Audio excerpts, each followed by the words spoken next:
Also, insane amount of draw. We had a pretty big deck. We had 1, 2, 3, 4, 5, 6, 7, 8, 9, 10, 11, 12, 13, 14, 15, 16, 17, 18, 19, 20, 21, 22, 23, 24, 25, 26, 27. A 27 card deck that honestly felt like it was maybe 15 cards at max. Like, I'm pretty sure we were drawing. Because I guess we get these consumed. So, -2, -2, -1. So what's that? 1, 2, 3, 4, 5. Where's our Baron? We get rid of? Oh, we even got rid of him. It's like we had a lot of cards that we weren't playing anymore, so like they got out of our deck, and I think just having these root seeds and the sting to draw in this invigorating solution, just we were getting so much card draw. You know what? I need to move myself.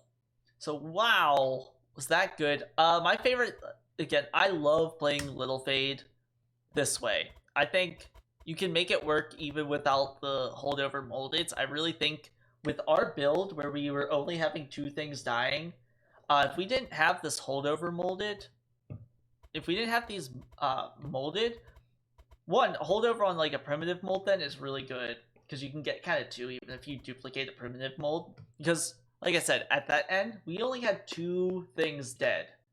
I know we put the shard channelers in there for like some crazy stuff because we had molded, but with Wax Snuffer and even before Wax Snuffer, just having this engulfed in smoke as well as the molten encasement, like having those alone made it really, really good. And I think primitive mold,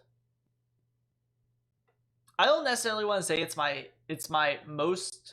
the best basic card, but I think it has a lot. It has a good thing. I think Torch probably is like my #1 best starter card, just because it's pretty versatile in the beginning, and you can't kill your own stuff later, and that matters on some things. But I like the Root Seed a lot. I like the new exiled Forgotten Name. But I think Primitive Mold has a serious case if you're making a deck that involves bringing things back a lot, kind of like a Bounty Stalker deck. And as long as you're only bringing back certain things, I feel like this kind of fills the gap that Reform really needed. Whenever you think of like Reform Wrecker, which I tried to play and I think would be really fun, it really benefits off of things that have this random Reformer random unit. So I think it works well with like Formless Child kind of stuff. But even then, like, you need to get Formless Child, so I don't think it's that good, because it keeps things low, and for me, reforming doesn't scale high enough, so I think by having this little fade, you can really emphasize that, what's it called, that scaling. And I think even with, we went Awoken, so if we ended up having this run be a little bit different, like if we had little fade, but we had a lot of healing, and maybe just the primitive molds and like had a regen, you can throw Little Fade behind someone big and she's still gonna be doing 247 damage a hit. And I think that's really, really strong. I know, and it's kind of easy to get stealth stuff. It's a little bit harder to make it work, but I think if we could make it, like, Little Fade is just really strong, in my opinion. I do really like the Root Seeds.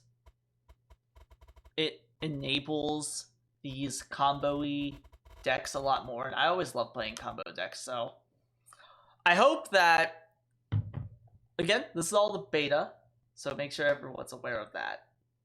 I really hope they're keeping things as is. I think the Attuned on Mortal Entrapment is very good. This ended up coming in very, like, it used to be good because of the 3 days, but I would never use it because it's a little bit expensive for 3 Ember. But I think if you could buff it up, like, I would pay 3 Ember for 75 damage in 3 days to a damaged unit.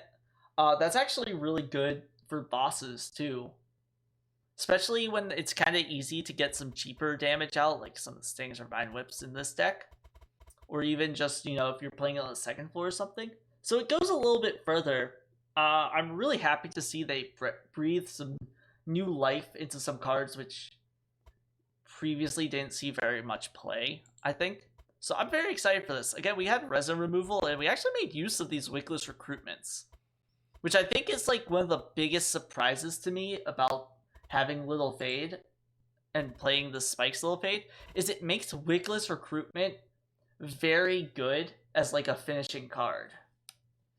And I think Wickless Recruitment as a base 0 Ember card makes it very interesting and very good for like holdover stuff.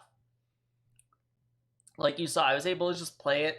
Sometimes it removes debuffs, which is good. Sometimes it removes melee weakness from something that's going to die.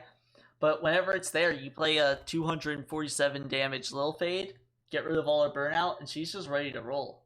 And it's more than 247 because she was reformed, so I think it's really good. Alright, well that was a fun run. That was a fun night of streaming.